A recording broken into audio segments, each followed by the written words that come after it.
투자자들의 동반자 성학당입니다. 안녕하세요, 이성윤입니다. 좀 이제 오래된 것 같아요. 이 미국 주식시장, 이 금리 움직임 탓에 시장이 동요하고 또 이걸 보는 투자자들이 굉장히 불안해한 지가 시간이 좀 됐죠. 오늘 제가 이제 모신 분은 이런 불안을 좀 꽤 많이 좀 가라앉혀 주실 분이 아닐까 싶어서 제가 모셨는데요. 냉정하게 하지만 정확하게 시장을 좀 파악하는 분이라고 이게 정평이 나 있는 분인데요. 잘 아시는 분은 아시겠죠? 네, 신영증권의 김학균 세타장님 모시고 오늘 이와 관련된 이야기를 나눠보도록 하겠습니다. 네, 안녕하세요. 예, 안녕하십니까. 네, 바쁘신데 오시느라고 네, 물도 제대로 못 드셨죠? 아닙니다. 예, 아닙니다. 작년 연말에 그 칼럼 쓰신 거를 제가 찾아봤어요. 네. 그때 봤더니 그 지금 상황을 뭐 거의 그대로 이제 예측을 하신 것 같더라고요. 당시 이제 나온 이제 화면인데 어떻게 돼 있냐면 물가가 상승하면서 중앙은행이 통제하기 어려운 장기금리가 올라가게 될 거고 그게 이제 주식시장에 좀 안 좋은 영향을 미칠 수 있을 것 같다. 네. 저희가 12월 한 중순쯤 이제 쓰신 글인 것 같은데, 네. 그죠? 독자적인 의견은 아니고 저런 예. 생각을 오래 하신 분들이 많았던 것 같은데요. 예. 그러니까 참 보면 2008년도 글로벌 금융위기 이후에 우리가 2008년 9월에 리먼 브라더스가 파산을 했는데. 네. 저는 우리가 코로나 팬데믹 이후에 주식도 많이 오르고 네. 소위 언택트 관련주도 많이 오르고 했는데 지금 우리가 경험하고 있는 세상의 구조가 코로나 이후에 새롭게 시작된 건 별로 없다고 봅니다. 다 2008년 이후로 지속이 되다가 코로나 이후로 강화가 된 거죠. 지금의 상황을 잘 이해하기 위해서는 2008년 이후에 좀 역사들을 한번 볼 필요가 있을 것 같은데요. 주식 투자자의 관점에서 보면 아주 역설적으로 경기가 좋아질 때 주식시장이 깜짝 놀랐습니다. 경기가 좋아지면 일반적으로 금리가 올라가거든요. 금리라고 하는 거는 저는 돈의 가치, 돈의 가격 이렇게 말씀드리고 싶습니다. 금리를 돈의 가치라고 보면 돈의 가치인 금리는 돈에 대한 수요와 공급에 따라서 돈의 가치인 금리가 결정이 됩니다. 그렇죠. 경기가 좋아지면 일반적으로 소비자들의 소비 수요가 늘어나고요. 기업들의 투자 수요도 늘어나니까 경기가 좋아질 때 금리가 올라가는 거고요. 그렇죠. 또 반대로 경기가 좋아지면 중앙은행이 돈을 많이 풀 명분이 없어집니다. 돈의 공급이 조금 줄어드니까 이것도 공급이 줄니까 금리가 올라가는 힘으로 작용합니다. 그래서 이제 금리가 올라간다라고 하는 건 어떻게 보면 실물 경제 관점에서 보면 좋은 일인데. 그렇죠. 좋아지고 있다는 신호죠. 네, 근데 금융시장은 늘 조정을 받았으니 사실 이제 주식시장 관점에서 보면 주식은 경기를 보고요. 경기가 좋아지면 주식시장이 좋은 겁니다. 그렇죠. 또 금리도 봅니다. 그래서 과거에도 이제 금리가 올라갈 땐 일반적으로 경기가 좋을 때 금리가 올라가니까 금리 인상의 초기 국면에서는 금리가 올라갈 때 주식도 같이 올라갑니다. 금년 1월까지가 그랬습니다. 근데 금리가 일정 정도 임계치 이상으로 가게 되면 그때부터는 이제 주식시장이 경기가 좋아진다는 효과보다는 높아진 금리에 민감히 반응을 하는데요. 어느 정도 금리가 실물 경제와 금융시장에 부정적인 영향을 줄 거냐? 이거는 딱히 명확하게 인과관계로 말할 수는 없지만 대략 제 생각에는 미국의 10년짜리 금리 한 1.5% 정도가 그런 임계치가 아닌가 싶습니다. 왜 그러냐면 이거는 S&P 500의 배당 수익률과 비슷하고요. 그런 얘기였죠. 또 코로나가 터지자마자 미국 중앙은행이 그야말로 엄청난 돈을 이제 경제에 풀었는데 미국 중앙은행이 돈 풀기 전에 10년짜리 금리 수준이 한 1.5%거든요. 그럼 이제 작년에 주가 상승이 아주 이례적인 저금리 때문에 주식을 비롯한 자산 가격이 올랐다라고 말씀을 드렸는데 1.5% 넘어가게 되면 이제 금리 수준은 코로나 이전 수준으로 가는 거니까 투자자 입장에서는 조금 민감하게 받아들일 수 있는 수준이었는데요. 또 바이든이 굉장히 파격적인 바이든 행정부가 경기부양책까지 쓰면서 미국 경제가 상대적으로 좋습니다. 미국 돈의 가치인 금리도 다른 나라보다 더 빨리 올라가고요. 그러면은 미국 금리가 빠르게 올라가니 미국 돈인 달러 가치가 높아지는 게 이제 우리 상식적 직관에 맞는 일이죠. 그러니까 달러가 강해진다라고 하는 거는 작년 말에 많은 사람들이 예상을 못했던 것 같아요. 그렇죠. 바이든 행정부가 경기 부양책으로 돈을 많이 풀면 달러가 많이 풀리니까 달러 가치가 약해질 거다라는 거였는데요. 지금 이제 강달러가 만들어지니까 조금 강달러가 만들어지게 되면 이게 미국 밖의 나라에게 좋은 상황은 아닙니다. 이제 그러면 강달러라고 하는 거는 미국 밖의 나라들의 통화 가치가 떨어진다는 얘기니까 투자자들 입장에서는 미국 이외 자산을 들고 있게 되면 환에서 손해를 보니까 외국인 투자가들이 이탈이 나타나는데요.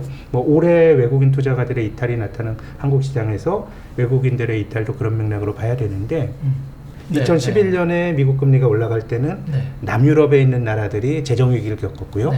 2013년도에 미국 경제가 정상화되고 그때 당시 미국 중앙은행인 연방준비제도 의장이었던 버냉키가 우리가 양적 완화 규모를 축소하는 테이퍼링 할 거야 그러니까 브라질 같은 나라가 탈이 났고 또 2015년 같은 경우는 미국이 금리 올리기 직전에 경기가 좋으니까 긴축을 하는 건데 금리 올리기 직전엔 중국 경제가 어려움을 겪어서 지금도 오히려 금리가 올라가는 건 예상을 했습니다만은 미국 경제가 좋아서 강달러가 만들어진다는 게 미국 밖의 나라들에겐 좋은 환경은 아닌데 연초에 우리가 그런 모습을 보고 있는 것 같습니다. 한 가지 짚어보자면 지금 예측들이 미국 경제가 한 7%, 8% 정도 성장을 할 것 같다. 1분기죠. 1분기. 예, 그런 얘기들이 나오는 것 같고 이게 결국에는 코로나 이전 수준까지 경제 규모가 이제 회복이 된다는 걸 의미하는 거잖아요. 올해 미국은 가만 놔둬도 한 2분기 정도, 3분기가 되면 엄청난 보복 소비가 나타날 가능성이 굉장히 높거든요. 그러니까 이제 사람들이 소비자들이 소득에서 쓰고 남은 게 저축입니다. 소득에서 소비 뺀 게 저축인데요. 미국 사람들이 통상 1년 정도에 한 1조 달러 정도를 저축으로 남깁니다. 보통 때에 소득보다 쓰고 남은 저축이 1조 달러 정도 되는데 작년에 미국 가계저축이요. 그 4조 달러까지 갔습니다. 작년에 미국의 일자리가 1,000만 개가 없어졌는데 코로나 이전에 미국의 임금 상승률이 한 3%였거든요. 근데 작년에는 한 7%까지 갔습니다. 그 얘기가 뭐냐면 코로나 국면에 아무리 좋은 일자리라도 월급 올려줬을 리 만무하고요. 그렇죠. 없어진 일자리가 평균을 낮추는 다 저임 일자리니까 평균 임금이 높아진 효과가 있는 거거든요. 그러니까 저임 일자리는 실업수당 받고 또 정부가 그 재난지원금을 주다 보니까 사실상 소득의 감소가 없는데 코로나 때문에 다니지 못하니까 저축이 엄청 는 거거든요. 근데 미국 바이든 행정부가 여기에 또 파격적인 경기부양책까지 덧붙이다 보니까 미국 경제에 대한 전망이 굉장히 좋아지고 미국 금리도 상대적으로 빠르게 올라가고 달러가 강해지고 이런 현상들이 최근에 나타나고 있습니다. 그게 아까 말씀하신 대로 2011년, 13년에 나타났던 것과 비슷한 미국 경기가 회복하면서 금리가 오르고 그게 이제 외부에는 좀 안 좋은 영향을 미칠 수 있는 그런 방향으로 전개될 가능성이 있다는 말씀이신 거죠? 그렇습니다. 특히나 이제 미국이란 나라가 특히 그 바이든 행정부의 통상 정책은 조금 더 봐야 되겠지만 예전에는 미국 경기가 좋아지면 전 세계가 미국에 수출하면서 경기가 다 좋아졌거든요. 근데 사실 그 오바마 행정부 때부터 보호무역까지는 아니지만은 미국 제품을 많이 쓰게 하자 이런 게 있다 보니까 미국 경제가 좋은 게 다른 나라 경제로 좋아지는 파급 효과가 매우 약해졌고 트럼프 행정부 때는 그게 더 심해졌고요. 그렇죠. 그러다 보니까 미국 경제가 상당히 좋아서 그러니까 금리가 올라가는 거는 미국 증시에도 악재로 작용을 했지만 미국은 그래도 경기가 좋아지니까 금리 올라간 효과를 어느 정도 좀 완충시킬 수 있었는데 미국보다 경기 회복이 더딘 나라들이 미국 금리 상승의 유탄을 맞았거든요. 지금도 조금은 비슷한 터키나 브라질이나 취약한 신흥국의 통화 가치가 약해지고 한국과 같은 나라는 터키, 브라질보다 훨씬 더 안정적인 나라인데 우리나라도 원달러 환율이 작년에 1,070원대까지 갔다가 슬금슬금 올라서 지금 1,130원대까지 올랐었으니까요. 조금 이제 미국 이외 자산 쪽이 조금 달러가 강해지는 그런 부정적인 효과에 노출되고 있는 것 같습니다.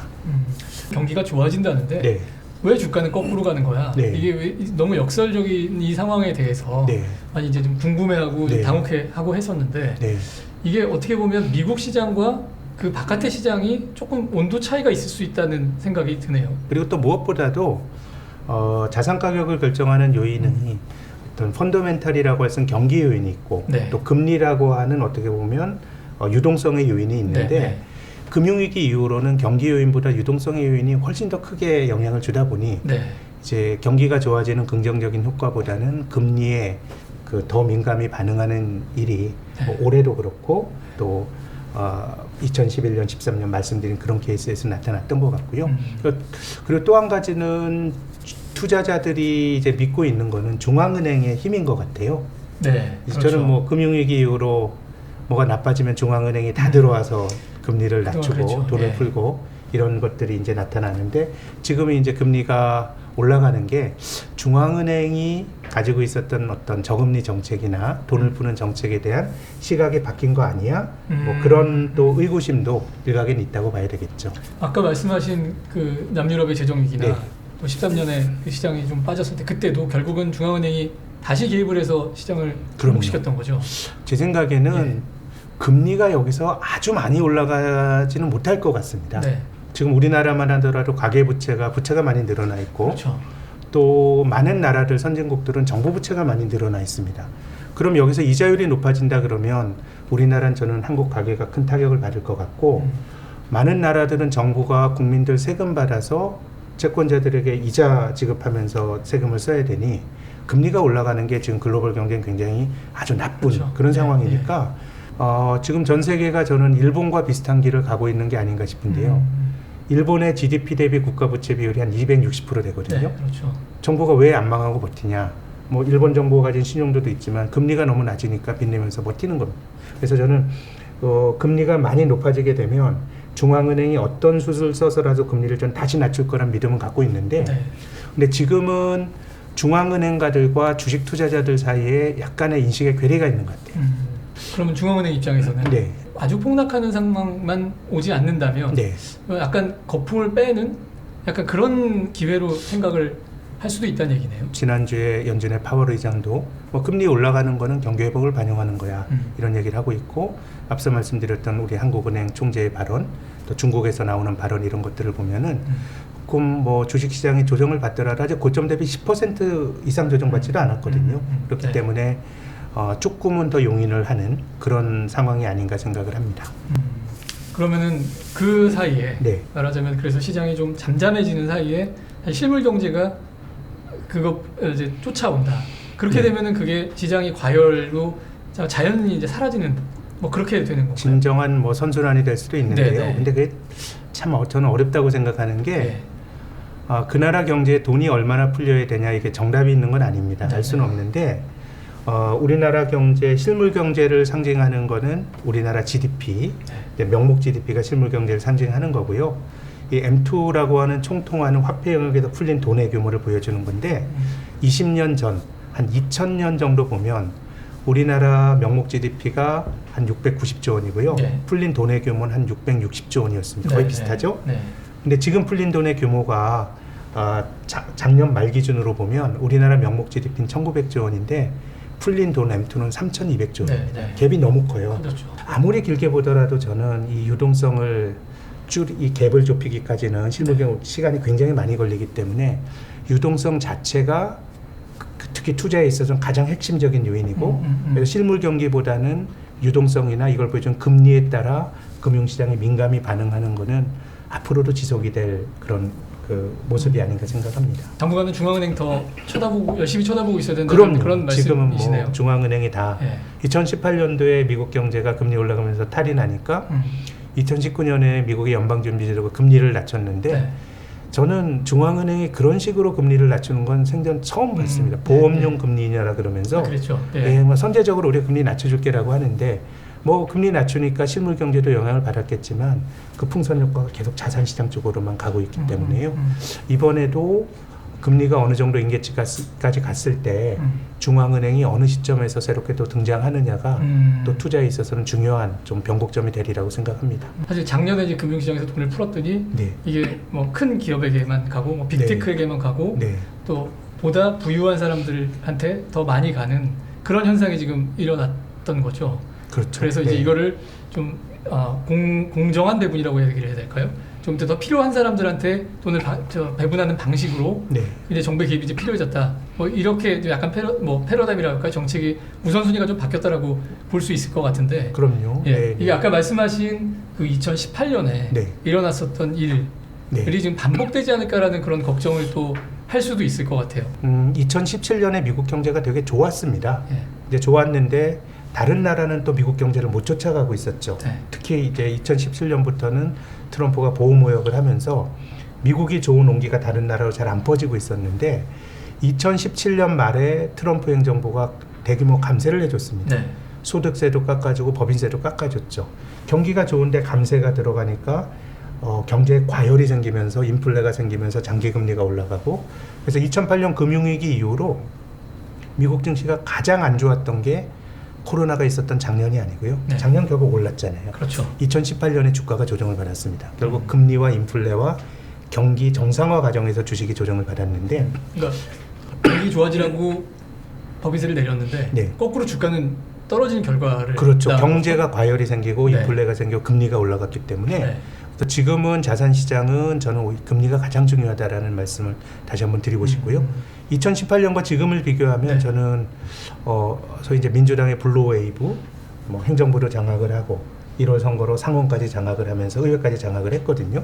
그래서 이제 민주당이 경기 부양책을 굉장히 세게 내고 있죠. 지금 최저임금 올리는 거는 이제 걸어드렸지만은 1조 9천억 불이면 굉장히 파격적인 경기 부양책입니다. 저는 이게 2017년 말에 네.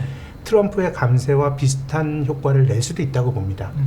올해도 가만 놔둬도 코로나 백신 효과나 가계가 쌓아놓고 있는 막대한 저축으로 경기가 굉장히 좋을 수 있는데 여기 정부가 재정의 그 자극까지 더해진다 그러면 경제가 훅 좋아지면서 네. 인플레와 금리가 빠르게 올라갈 수 있습니다. 그러니까 서로 방향은 다르지만 네. 지금 바이든 행정부가 쓰고 있는 경기 부양책이 18년에 법인세 감세와, 인하와 같은 네, 네. 그런 효과를 낳을 수도 있다. 이걸 좀 걱정을 과열과 하시는 거군요. 인플레와 금리 상승이라는 점에서는 비슷한 결과가 나올 수 있다고 보는 거죠.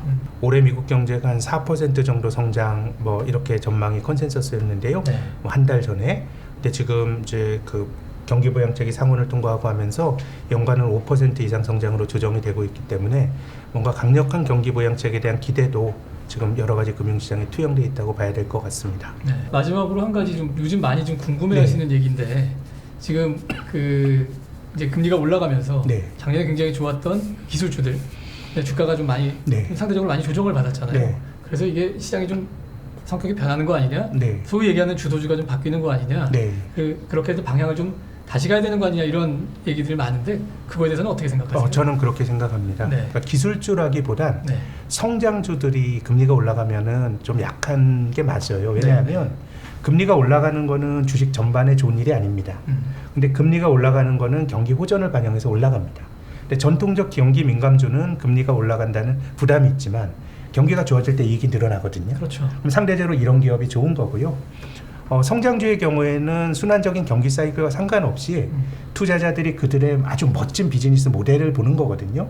근데 이들은 경기가 좋아진다 그래서 뭐 아마존과 구글의 실적이 좋아지는 건 아니거든요. 올해도 역시 마찬가지일 것 같고 이런 것 저런 거 다 떠나서 또 성장주는 주가가 많이 올랐지 않습니까? 그렇죠. 그렇기 네. 때문에 뭐 올해를 놓고 본다 그럼 제 생각에는 시장을 이끄는 주도주의 색깔은 좀 바뀔 여지가 크다고 봅니다.